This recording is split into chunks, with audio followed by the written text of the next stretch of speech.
No, when someone pulls a move so tone-deaf you wonder if it was done on purpose, that's exactly what Meghan Markle just did. Imagine launching your luxury wine product, an expensive rose from Napa Valley on Princess Diana's birthday, not just any day, not a random Tuesday or some clever marketing date, but the birthday of her dead mother-in-law. This is Princess Diana's birthday. Princess Diana would be disgusted by you. Like this idea that Harry always puts out, oh, Diana would have loved Meghan.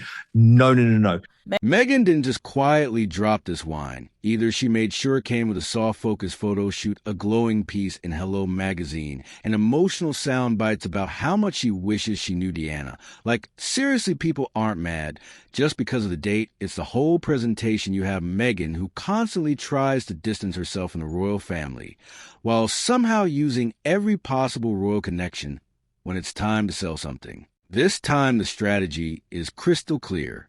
Associate her brand with Diana, the most beloved royal figure of the modern era, and let the emotional weight do the heavy lifting. The press release even suggested that this wine drop was a tribute to Diana. It's deliberate, yes. Dan, that she is releasing the rosé as ever, and she's going to use Princess Diana for attention like she has copied Diana's outfits for years. A tribute for a lifestyle brand drop. And it's not like Diana's legacy hasn't been tugged enough already over the years. She's been portrayed in films, talked about in interviews, and name dropped in countless publics.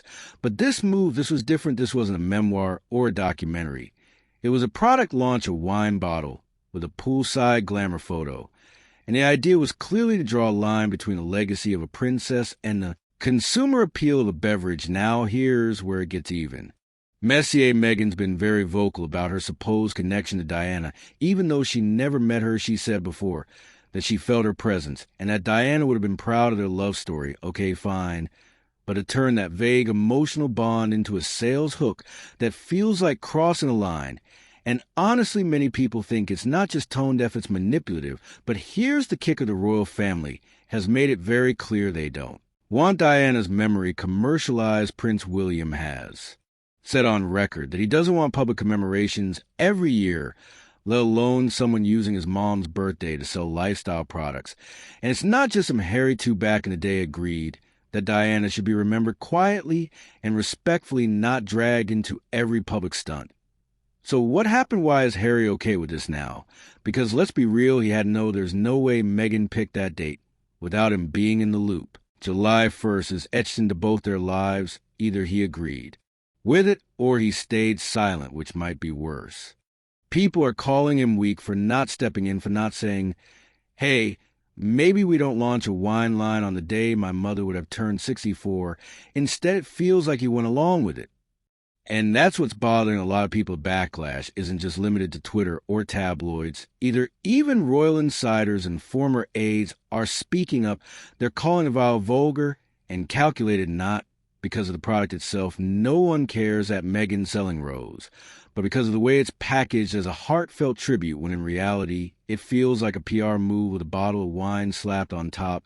There's a deeper discomfort brewing, too. It's about how far someone's willing to go. For attention, for sales, for relevance. And when the memory of someone like Diana, who can't defend herself, is used as a marketing tool, it hits differently. It feels like the rules of decency are just being rewritten one product drop at a time. Angela Lavin didn't hold back. She called the whole thing twisted. And honestly, that's not even the harshest word people are using. It's not just about poor taste anymore. It's starting to look strategic, like Meghan knows exactly which nerves to poke. Some are even wondering if the whole point of the wine launch was to provoke Prince William. He's been clear about wanting privacy around his mother's memory, and Meghan dropping this on Diana's birthday, that feels like a deliberate move to rattle the palace. And look, this isn't an isolated thing. Meghan's pattern of using Diana's image or legacy for emotional currency has been building for a while. Back when she and Harry got engaged, she kept saying she felt Diana watching over them. Then it was the Oprah interview where Diana's name popped up again, painting her as some kind of spiritual ally to Meghan's struggles. But now we've shifted from emotional references to product promotion, that a whole new level of exploitation. People who followed Meghan closely are calling out the manipulation. They're pointing to ways she's talked about Diana, as if they shared a bond. One story that keeps coming up is how she told Harry that his mother was present during a yoga class like Diana's ghost was cheering them on. These aren't just spiritual comments. They're tools used to form a connection with Harry that goes beyond love. They create an emotional dependency. It's the kind of thing that can make someone feel like they're protecting a legacy rather than questioning how it's being used. And it's working. Harry hasn't stepped in, not when Diana's name gets used, not when their daughter leak gets inserted into promo videos with subtle copycat vibes. Remember that the toy bag leak carried was from the same brand. Princess Charlotte once posed with the kind of detail royal fans clock instantly, and that's the thing. These aren't coincidences. Meghan's PR machine is precise. Every image, every mention, every release is carefully timed, and crafted. Critics are calling it the copycat effect, whether it's swinging on a tree like Kate did in a viral photo or dressing her kids in similar outfits to the Cambodages. Meghan seems to be running a shadow version of royal life, but it's commercial. It's got a logo, it's got a price tag, and it's pissing people off because it's being done under guise of empowerment and independence while still leeching off the royal brand. Meanwhile, Harry looks lost. He's not the cheeky, rebellious royal anymore. He's thin, quiet, and robotic in public appearances. Some clips from recent events show him spaced out, barely present, and that's led to even more speculation, not just about his emotional state, but about his mental health and his long documented history with drugs. People close to him are starting to say out loud what others have whispered for years: Harry might be in deep trouble. There are reports of past overdoses, of secret interventions of a young man who never really dealt with his trauma back in the day. Palace aides were afraid to tell Prince Charles how bad things were. Perry reportedly threatened them if they snitched they'd be fired. So they stayed quiet while a teenager spiraled, and now, decades later, it feels like that spiral never fully stopped. It just went private. And into that mess steps Meghan with her vision boards, her branded jam jars, and now her birthday rose tribute. Some call it ambition, others call it heartless. But what's becoming undeniable is that it's not just wine she's selling, it's a twisted version of history. There's this idea floating around that Harry is a victim of his own choices, that he willingly handed over control of his life, his image, and even his voice. But when you look closely, it's not that simple. People who knew him before say he was always emotionally fragile, someone who masked his grief with bravado, drank too much, partied too hard, and never really learned how to process his mother's death. That wound was always there. Meghan just figured out how to wrap it in soft words and spiritual affirmations that made her look like the savior. She didn't just insert herself into Diana's memory. She positioned herself as the one person who understands Diana, as someone who, in her own words, could feel her presence. That sort of language matters. It makes Harry feel like being with Meghan is being closer to his mom. And when you're someone who spent your entire adult life searching for peace, that kind of emotional framing is dangerously persuasive. It becomes your truth, whether it's real or not. And now Meghan has taken that idea to market. Diana is no longer just a guiding spirit in private conversations. She's a sales tool, a silent endorsement from beyond the grave, used to add weight and emotional depth to a business strategy. Meghan's not just selling wine, and she's selling nostalgia, trauma, and royalty all in one glass. The fact that it sold out in hours isn't surprising. People weren't just buying wine.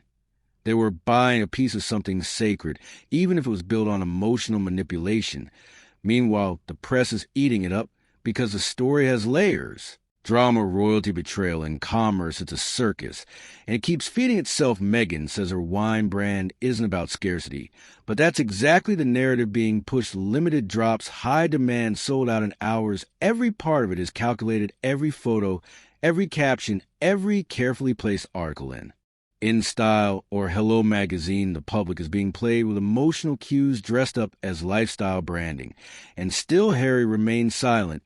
He's the one person who could have said, no, not this date, not my mother, but he didn't. That silence says more than any press release ever could. To many, it looks like he's either completely checked out or so far under Meghan's influence that he no longer has the will or the clarity to object. People who used to defend him are starting to sound different now. The sympathy is running dry. Even mainstream media, which once tiptoed around Harry's issues, are beginning to admit the cracks are too wide, to ignore the awkward body language, the distracted stares, the stories of drug use that once lived in whispers, now being echoed by people who were their former royal staff, former friends, even biographers, are acknowledging what they've known for years. Harry's been in survival mode since his teens.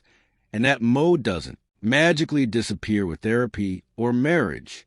Especially not when your partner keeps digging into the very trauma you're trying to heal from, then turning around and monetizing it. The public is growing exhausted. There's only so many times you can watch a royal couple spin the same narrative and expect people to believe it. Meghan's brand, both personal and professional, is starting to look less like empowerment and more like performance. The irony is she probably thinks she's playing the long game, but using Diana to prop up a brand dragging Harry deeper into emotional dependency and presenting it all as heartfelt tribute that's not strategy, that's an exploitation with a pretty label.